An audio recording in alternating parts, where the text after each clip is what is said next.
Libro de Hechos. Análisis breve del libro y su historia. Ministerio El arte de servir. Suscríbete y comparte. Autor. El libro de Hechos no identifica específicamente a su autor. De acuerdo a Lucas 1, 1, 4 y Hechos 1, 1, 3, es claro que el mismo autor escribió ambos libros.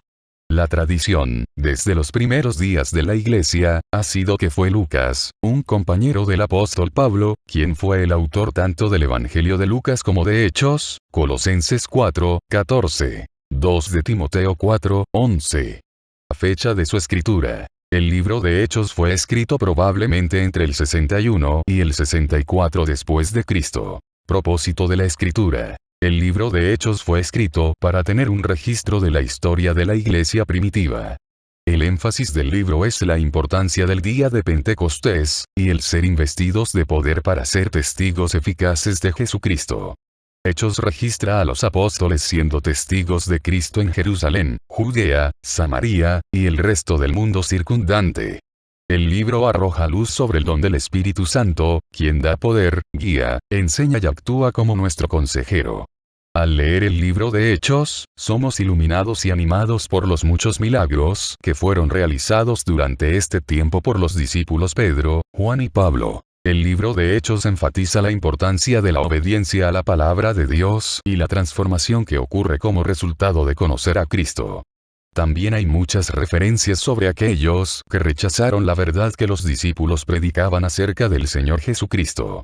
El poder, la avaricia, y muchos otros vicios del diablo son evidenciados en el libro de Hechos. Versos clave. Hechos 1, 8, pero recibiréis poder, cuando haya venido sobre vosotros el Espíritu Santo, y me seréis testigos en Jerusalén, en toda Judea, en Samaria, y hasta lo último de la tierra. Hechos 2, 4, y fueron todos llenos del Espíritu Santo, y comenzaron a hablar en otras lenguas, según el Espíritu les daba que hablasen. Hechos 4, 12, y en ningún otro hay salvación. Porque no hay otro nombre bajo el cielo, dado a los hombres, en que podamos ser salvos. Hechos 4, 19, 20, mas Pedro y Juan respondieron diciéndoles: Juzgad si es justo delante de Dios obedecer a vosotros antes que a Dios. Porque no podemos dejar de decir lo que hemos visto y oído. Hechos 9, 3, 6, mas yendo por el camino, aconteció que al llegar cerca de Damasco, repentinamente le rodeó un resplandor de luz del cielo.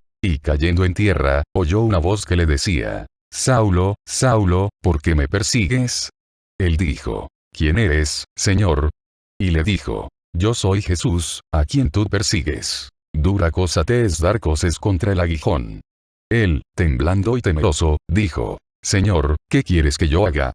Y el Señor le dijo: Levántate y entra en la ciudad, y se te dirá lo que debes hacer. Hechos 16, 31, ellos dijeron: Cree en el Señor Jesucristo, y serás salvo, tú y tu casa. Breve resumen. El libro de Hechos proporciona la historia de la iglesia cristiana y la expansión del Evangelio de Jesucristo, así como la creciente oposición al mismo.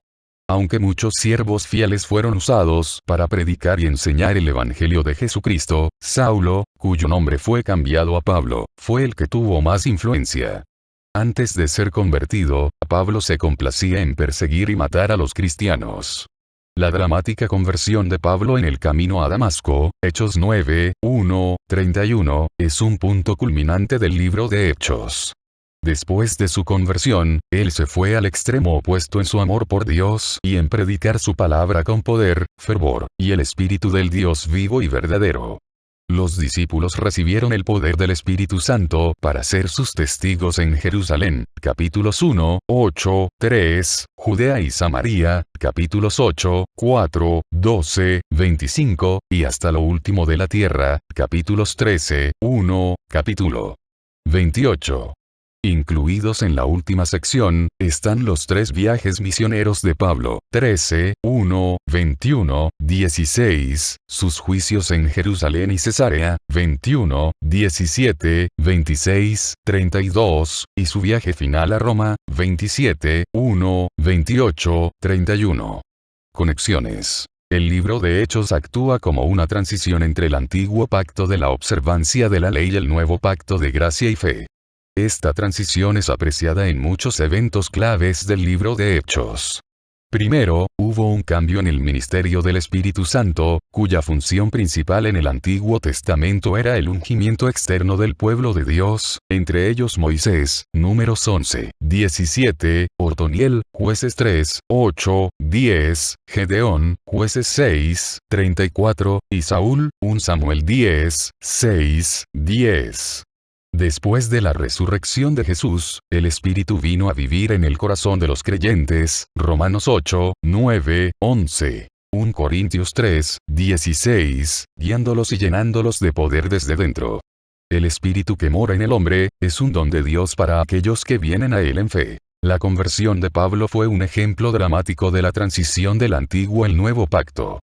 Pablo admitió que, antes de conocer al Salvador resucitado, él era el más celoso de los israelitas, siendo irreprensible en cuanto a la justicia de la ley, Filipenses 3, 6, llegando a ser tan extremista como para perseguir a aquellos que enseñaban la salvación por gracia a través de la fe en Cristo. Pero después de su conversión, él se dio cuenta de que todos sus esfuerzos legalistas eran inútiles, diciendo que él los tenía por basura, para ganar a Cristo, y ser hallado en él, no teniendo mi propia justicia, que es por la ley, sino la que es por la fe de Cristo, la justicia que es de Dios por la fe, Filipenses 3, 8, 9. Ahora nosotros también vivimos por fe, no por las obras de la ley, para que nadie se gloríe, Efesios 2, 8, 9. La visión de Pedro del lienzo en Hechos 10, 9, 15, es otra señal de la transición del antiguo pacto, en este caso, de las exclusivas leyes dietéticas de los judíos, a la unidad del nuevo pacto de judíos y gentiles en una sola iglesia universal. Los animales limpios simbolizando a los judíos, y los animales inmundos simbolizando a los gentiles, fueron declarados ambos, limpios, por Dios a través de la muerte sacrificial de Cristo. Dejando de estar bajo el antiguo pacto de la ley, ahora ambos están unidos en el nuevo pacto de la gracia, a través de la fe en la sangre derramada de Cristo en la cruz. Aplicación práctica. Dios puede hacer cosas extraordinarias a través de personas ordinarias, cuando Él los llena de poder a través de su Espíritu. Esencialmente, Dios tomó a un grupo de pescadores y los utilizó para poner al mundo de cabeza, Hechos 17, 6. Dios tomó a un asesino aborrecedor de cristianos y lo cambió en el evangelista cristiano más grande, el autor de casi la mitad de los libros del Nuevo Testamento. Dios utilizó la persecución para producir la difusión más acelerada de una nueva fe en la historia del mundo. Dios puede y hace lo mismo a través de nosotros, cambiando nuestros corazones, llenándonos de poder por el Espíritu Santo, y dándonos una pasión por difundir las buenas nuevas de salvación a través de Jesucristo. Si tratamos de hacer estas cosas en nuestras propias fuerzas, fracasaremos. Al igual que los discípulos en Hechos 1, 8, debemos esperar ser llenos del poder del Espíritu, y entonces ir en su poder, a cumplir con la gran comisión, Mateo 28, 19, 20. Ministerio El Arte de Servir. Comparte este tema.